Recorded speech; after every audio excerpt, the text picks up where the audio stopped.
Last video के अंदर हमने अपनी एप्लीकेशन में ये लोकल जेसन को क्रिएट किया था। तो आज की वीडियो के अंदर हम इस जेसन को अपनी एप्लीकेशन के अंदर किस तरह से यूज़ कर सकते हैं, इसको किस तरह से पार्स करके हम अपनी एप्लीकेशन के अंदर शो करवा सकते हैं, वो देखेंगे।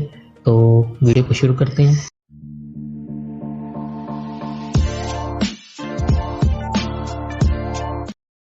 तो सबसे पहले मैं यहाँ पे क्या करूँगा कि इस व्हीकल वाले ऑब्जेक्ट को इसमें से कट कर दूंगा। ये मैं आपको बाद में बताऊंगा मैंने ऐसा क्यों किया है।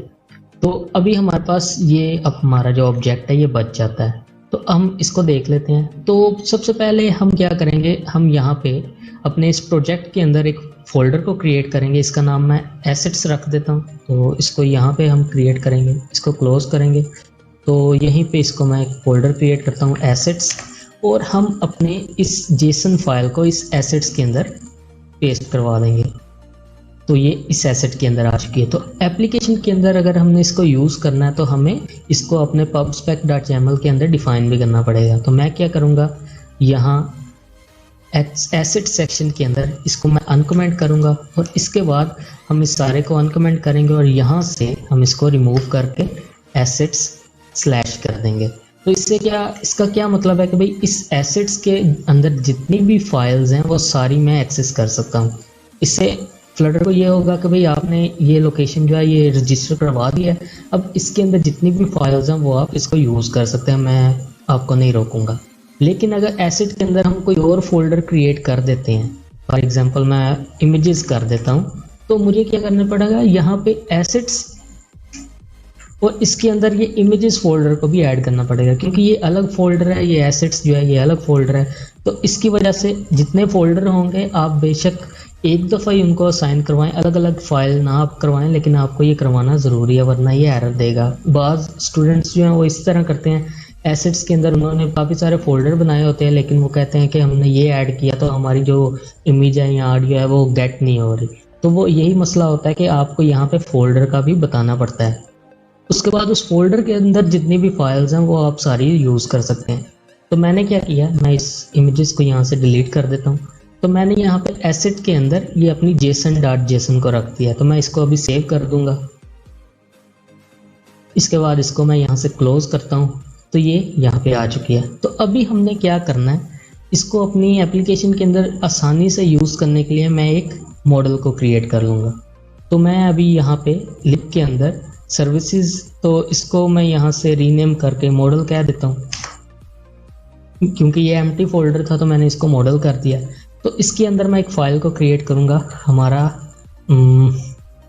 यूज़र मॉडल कह देते हैं इसको, मॉडल डॉट। तो ये यूज़र मॉडल डॉट इसके अंदर हम एक क्लास को क्रिएट करेंगे। तो इसका नाम मैं रख देता हूँ यूज़र। तो ये क्लास हमने यहाँ पे क्रिएट कर ली। तो अभी हम देखेंगे कि हम इस क्लास के अंदर कौन कौन सी चीज़ें, मतलब ये अपने जो लोकल जेसन है इसके अंदर कौन कौन सी चीज़ें हम डिफाइन कर रहे हैं। तो एक तो है ये नेम, दूसरा एज, तीसरा ये मैरिड, किड्स और हॉबीज़। इसके बाद हमने यहाँ पे देखना कि ये किस टाइप के अंदर हमने किया हुआ है। तो नेम जो है ये स्ट्रिंग के अंदर है, एज जो है ये इंटीजर के अंदर है, मैरिड जो है ये बूलियन के अंदर है, किड्स जो है ये नल के अंदर है, और इसके अलावा हॉबीज़ जो है ये यहाँ पे लिस्ट के अंदर है। तो मैं यहाँ पे क्या करूँगा, मैं इधर इन सब को डिफाइन कर लूँगा। तो स्ट्रिंग, और यहाँ पे नल लेवल स्ट्रिंग होगा तो नेम, इसके बाद इंट और नल लेवल इंट एज। इसके बाद यहाँ पे हम देख लेते हैं मैरिड और किड्स। तो मैरिड जो है ये बूलियन है, तो मैं यहाँ पे बूल मैरिड। इसके बाद तो किड्स जो कि हमारा यहाँ पे नल है, तो मैं इसकी जगह पे क्या करूँगा, मैं डायनामिक लिख दूँगा, डायनामिक, और यहाँ पे किड्स। इसके बाद हमने यहाँ पे लिस्ट ऐड करनी है। तो लिस्ट के अंदर हम किस तरह की वैल्यूज़ को यहाँ पे एंटर कर रहे हैं, मतलब ये आप समझ लें कि मुझे यहाँ पे एक रिस्पांस रिसीव हुआ है, तो मैं उस रिस्पांस का यहाँ पे मॉडल क्रिएट कर रहा हूँ, ताकि मैं आसानी से इन सब चीज़ों को यहाँ पे अपनी एप्लीकेशन के अंदर यूज़ कर पाऊँ। मुझे हर दफ़ा ये सारा जो मुश्किल काम है वो ना करना पड़े, मैन्युअली मुझे ना कुछ लिखना पड़े। तो ये जो हॉबीज़ के अंदर हम फ़िलहाल तो ये स्ट्रिंग को गेट कर रहे हैं, तो मैं यहाँ पे लिस्ट ऑफ स्ट्रिंग क्रिएट कर लूँगा, और यहाँ पे मैं कर दूँगा हॉबीज़।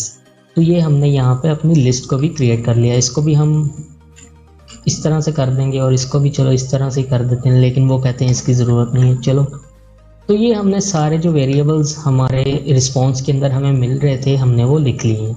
इसके बाद हमें क्या करना है कि इन सब वेरिएबल्स को इनिशियलाइज भी करवाना है, तो वो भी करवा लेते हैं। तो यहाँ पे हम करेंगे यूज़र और इसके अंदर इस तरह से हम इन सबको इनिशियलाइज करवाएंगे। तो दिस डॉट नेम और दिस डॉट एज, इस तरह से दिस डॉट मैरिड, फिर दिस डॉट किड्स और फिर दिस डॉट हॉबीज। तो इस तरह से इन सब का एक कंस्ट्रक्टर भी हमने यहाँ पे क्रिएट कर दिया। इसके बाद हम क्या करेंगे, हम एक फैक्ट्री फंक्शन को क्रिएट करेंगे इसी लिस्ट के अंदर। तो मैं यहाँ पे लिखूंगा फैक्ट्री और इसके अंदर एक फंक्शन को क्रिएट करेंगे अपनी क्लास के नाम से। तो मैं यहाँ पे यूज़र डॉट फ्रॉम जेसन, आप कोई भी नाम रख सकते हैं, फ्रॉम जेसन, फ्रॉम मैप, या कुछ भी जो भी आप चाहें। तो मैं इसको फ्रॉम जेसन कर देता हूँ। तो इसके अंदर हम क्या करेंगे, हम एक मैप को पास करेंगे। तो मैं मैप, और किस टाइप से मैप होगा वो हमें यहाँ पे पता चलेगा। तो अब देखें ये जो सारी है ये स्ट्रिंग्स के अंदर है, लेकिन इनकी जो वैल्यूज़ हैं ये डायनामिक है, क्योंकि ये स्ट्रिंग है, फिर ये इंटीजर है, फिर फॉल्स, फिर नल, फिर लिस्ट। तो मैं क्या करूँगा, मैं इसको यहाँ पे स्ट्रिंग कर दूंगा और इसकी जो वैल्यू होगी इसको मैं डायनामिक कर दूंगा। इसके बाद मैंने इसका कोई नाम भी रखना है, तो वो नाम रखने के लिए मैं यहाँ पे कर दूंगा जेसन। तो ये हमने एक फंक्शन क्रिएट कर लिया। तो अभी ये कह रहा है कि इसको हमें रिटर्न भी कुछ करना है। तो मैं यहाँ पे एरो फंक्शन यूज़ करूँगा और एरो फंक्शन के साथ ही मैं यहाँ पे अपनी जो सारी हमने जो वेरिएबल्स यहाँ पे जो क्रिएट किए हैं इन सबको मैं यहाँ पे इनिशियलाइज करवा दूंगा, जो हम वैल्यू गेट करेंगे इस जेसन के अकॉर्डिंग, जो कि इसको मैं बाद में पास करूँगा। तो सबसे पहले हम नेम की जगह क्या रखना चाहेंगे, हम जो जेसन से गेट करेंगे एज अ पैरामीटर उसके अंदर से जो नेम होगा हम उसको यहाँ पे रखना चाहेंगे अपने नेम की जगह। इसके बाद एज के अंदर हम जेसन के अंदर से जो एज होगी वो रखना चाहेंगे। तो इसको मैं क्या करता हूँ, मैं अपने वेरिएबल के अकॉर्डिंग पेस्ट कर लेता हूँ और यहाँ से इसको चेंज कर लेंगे। तो मैरिड और यहाँ पे किड्स और यहाँ पे हॉबीज़, तो इसके अंदर से भी हम चेंज कर लेंगे हॉबीज़ और किड्स और मैरिड। ठीक है, तो ये हमने यहाँ पे फंक्शन भी क्रिएट कर लिया, जिससे क्या होगा कि जब हम इस फंक्शन को अपना कोई जेसन पास करेंगे तो वो जेसन को इसको, तो यहाँ पे हमारे नेम वेरिएबल के अंदर जेसन के अंदर जो नेम वाली प्रॉपर्टी होगी, नेम वाली की होगी, यानी कि ये इसके अंदर से ये बाबा डेव्स को हमारे नेम के अंदर स्टोर करवा देगा। तो ये हमने एक सिंपल सा यहाँ पे मॉडल क्रिएट किया है। तो अभी मैं क्या करता हूँ, इस क्लास से बाहर मैं एक फंक्शन को क्रिएट कर लूँगा, जिससे क्या होगा कि मैं कहीं पे भी जब मैंने अपने इस मॉडल को यूज़ करना है तो मैं इसको अपने जो स्ट्रिंग है वो पास करूँगा। वो स्ट्रिंग जो है ये इस फंक्शन के पास आएगी और इसके बाद वो इस स्ट्रिंग के अंदर से ये सारी चीज़ें इसके अंदर सेव करवा देगा। तो वो करने के लिए मैं क्या करूँगा, मैं यूज़र टाइप से एक क्लास को फंक्शन को क्रिएट करूँगा। तो इसका कोई नाम रख देते हैं, यूज़र फ्रॉम जेसन कह देते हैं इसको। तो इसके अंदर हम क्या करेंगे, हम स्ट्रिंग को गेट करेंगे। इसके बाद इसको आप इस तरह से भी रिटर्न करवा सकते हैं। तो मैं यहाँ पे एरो फंक्शन को यूज़ करूँगा। तो एरो फंक्शन के अंदर मैं कर दूँगा अपना ये वाला फंक्शन। तो मैं यहाँ पे यूज़र्स डॉट फ्रॉम जेसन और इसके अंदर ये जो मैं स्ट्रिंग गेट कर रहा हूँ इसी को पेस्ट कर देंगे, मतलब पास कर देंगे। तो यहाँ पे वो कहते हैं string can not be assign to a parameter of type this. तो मुझे क्या करना पड़ेगा, इस स्ट्रिंग को मैप के अंदर कन्वर्ट करना पड़ेगा। मतलब जो भी हमें रॉ जेसन मिलेगा हमें उसको डिकोड करना पड़ेगा अपने मैप्स के अंदर, मतलब ऑब्जेक्ट्स के अंदर हमें उसको करना पड़ेगा। तो वो करने के लिए मैं क्या करूँगा, जेसन डिकोड और इसके अंदर मैं अपनी स्ट्रिंग को पास कर दूंगा। तो इससे क्या होगा कि जो भी स्ट्रिंग मैं अपने इस फंक्शन को पास करूँगा वो हमारे इस फंक्शन फ्रॉम जेसन वाले फंक्शन को पास होगी। तो उससे क्या होगा, ये डिकोड हो जाएगी। मतलब जो रॉ जेसन मैं इसको पास करूँगा वो डिकोड होके ऑब्जेक्ट्स के अंदर चला जाएगा। फिर ये फंक्शन क्या करेगा, उस हर ऑब्जेक्ट के अंदर से अपने जो नेम वेरिएबल्स हैं इसको असाइन करेगा, इसको करेगा और सारे यहाँ पे इनिशियलाइज हो जाएंगे। तो अभी हम क्या करते हैं, हमारा ये मॉडल यहाँ पे क्रिएट हो चुका है। इसके बाद हम यहाँ पे इन दोनों को क्लोज कर देते हैं क्योंकि अभी हमें इसकी ज़रूरत नहीं है। तो सॉरी, एक चीज़ मैं आपको बताना भूल गया, मैंने वो यहाँ से व्हीकल वाला जो था अपना ऑब्जेक्ट, ये इसलिए रिमूव किया था क्योंकि ये भी एक ऑब्जेक्ट है।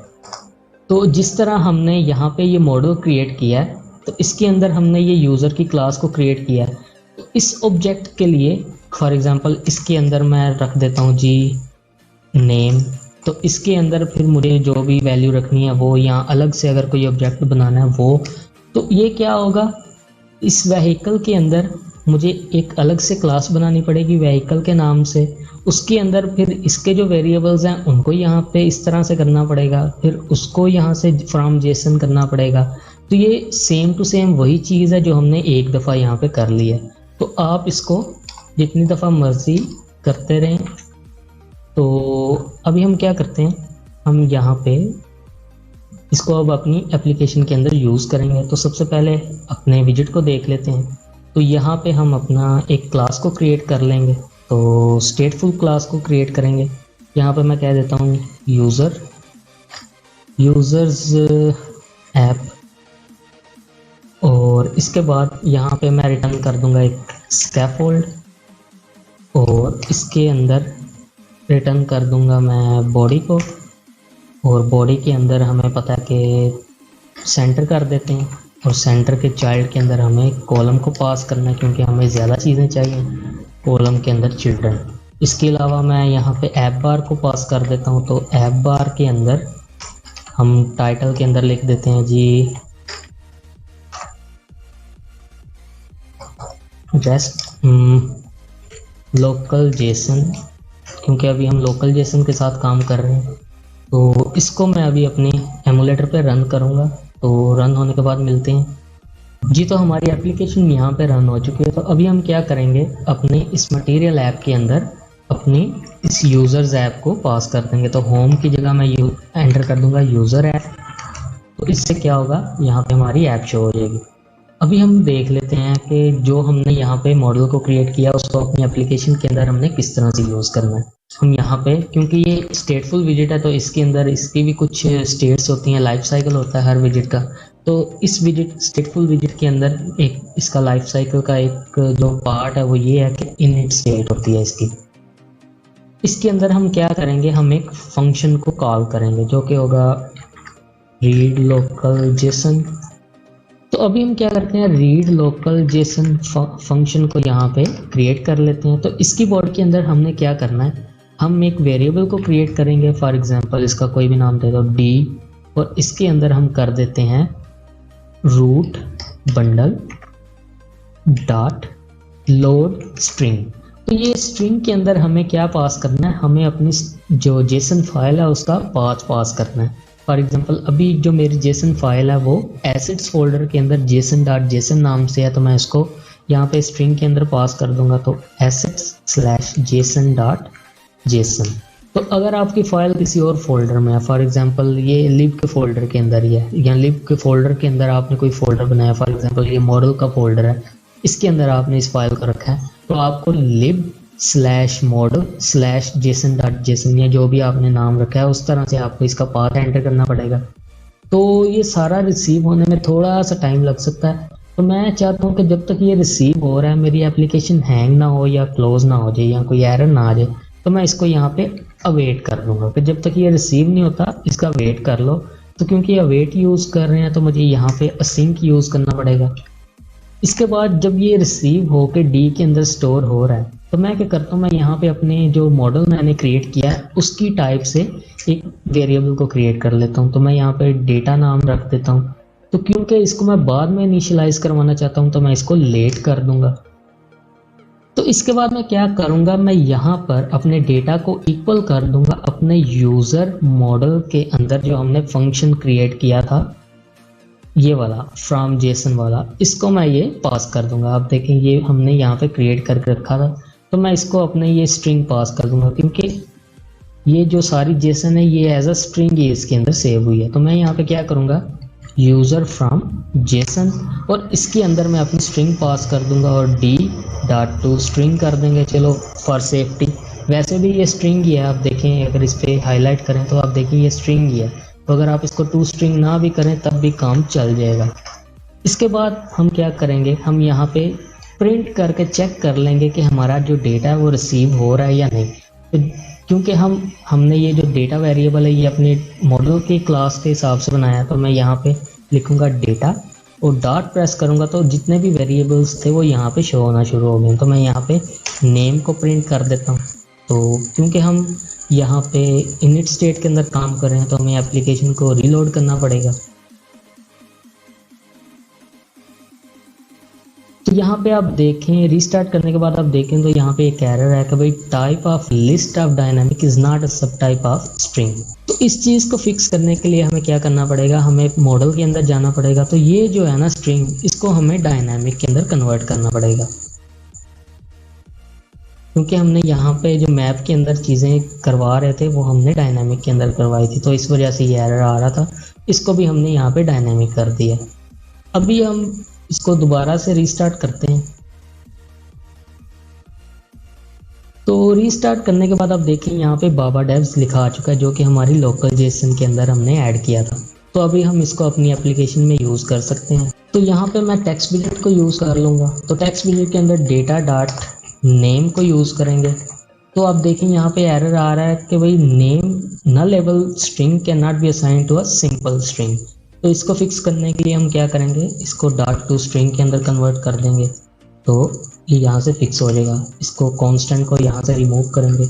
इसके बाद मैं इनको 3-4 दफ़ा रिप्लेस कर देता हूँ। तो अगले की जगह हम एज को प्रिंट करवा देते हैं, फिर उसकी जगह हम मैरिड को प्रिंट करवा देते हैं, फिर उससे आगे हम यहाँ पे किड्स को प्रिंट करवा देते हैं। इसके बाद हम देखें तो हमारे पास ये लिस्ट मिल रही है। तो हम यहाँ पे क्या करेंगे, हम रो को यूज़ करेंगे। तो इसके चिल्ड्रन के अंदर हमें क्या करना पड़ेगा, हमें एक तरीका तो ये है कि हम मैनुअली इसके अंदर ऐड कर दें कि भाई एक टेक्स्ट विजेट क्रिएट किया उसके अंदर, चलो पहले उस तरह से मैं आपको करके दिखा देता हूँ। तो टेक्स्ट विजेट क्रिएट किया, इसके अंदर डेटा डॉट हॉबीज़ और हॉबीज़ के अंदर से 0 और उसको टू स्ट्रिंग के अंदर कन्वर्ट कर देंगे। तो इसको यहाँ पे नल चेक ऐड करेंगे और अगले की दफ़ा हम यहाँ पे 1 कर देंगे। सेव करेंगे तो आप देखें यहाँ पे ये सारा कुछ जो है प्रिंट हो चुका है, जो भी हमने इस जेसन के अंदर एंटर किया था। तो आई होप आपको ये नज़र आ रहा होगा, क्योंकि इसको मैंने स्टाइल में किया।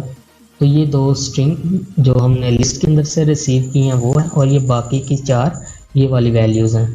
तो इसके बाद हम क्या करेंगे, एक तरीका तो ये है कि हम मैनुअली यहाँ पे क्रिएट कर लें। दूसरा तरीका कौन सा है, हम यहाँ पर लिस्ट डॉट जनरेट को यूज़ करें और यहाँ पर हम यूज़ करेंगे data dot hobbies dot length. तो इसको मुझे नल चेक ऐड करना पड़ेगा। इसके बाद मैं यहाँ पे क्या करूँगा, रिटर्न करवा दूँगा अपना टेक्स्ट विजेट, और इसके बाद डेटा ऑफ हॉबीज़ और किसके अकॉर्डिंग, इंडेक्स के according dot to list enter कर देंगे और यहाँ पे भी नल चेक ऐड करेंगे और इसके बाद इसको दोबारा से लिस्ट के अंदर चेंज कर देंगे। तो तब भी सेम रिस्पॉन्स ही आया। तो इन 2 तरीकों से आप कर सकते हैं। तो एक दफ़ा इसको रीलोड कर लेते हैं। तो रीलोड करने के बाद आप देखें तो यहाँ पर लिखा है late initialised error, data has not been initialised yet. तो जो मैंने आपको बताया था कि इसको रिसीव होने में थोड़ा सा टाइम लग सकता है। तो इसी चीज़ को यहाँ पे फिक्स करने के लिए हम क्या करेंगे, हम यहाँ पे एक बूलियन को भी यूज़ कर लेंगे, ताकि जब तक डेटा नहीं आता तो ये कोई और चीज़ को शो करवाता रहे। तो मैं यहाँ पे बोल तो इस लोडिंग को कर देता हूँ और इसको बाय डिफ़ॉल्ट फॉल्स कर देंगे। इसके बाद हम आएंगे यहाँ पे और अपनी बॉडी को रैप कर देंगे। रैप करने की ज़रूरत नहीं है, इफ़ एल्स यूज़ कर लेते हैं। तो मैं यहाँ पे कर देता हूँ जी, अगर इस लोडिंग हो रही है तो क्या करें, तो सेंटर के अंदर एक सर्कुलर प्रोग्रेस इंडिकेटर शो कर दे, वरना जब लोडिंग ये कंप्लीट हो जाए तो क्या करे, हमारा सेंटर विजेट शो कर दे, जो कि हमने यहाँ पे ये कॉलम के अंदर क्रिएट किया है। तो इस लोडिंग को किस तरह से यहाँ पे करेंगे, तो मैं इसको प्रिंट को यहाँ से रिमूव करके सेट स्टेट को यूज़ करूँगा और इसके अंदर इस लोडिंग को यहाँ से दोबारा से फॉल्स कर दूंगा। तो स्टार्ट हम करेंगे जब हमारा ये फंक्शन कॉल हो रहा है, तो मैं यहाँ पे इस loading is equal to true कर दूंगा। तो एक दफ़ा इसको रन करते हैं।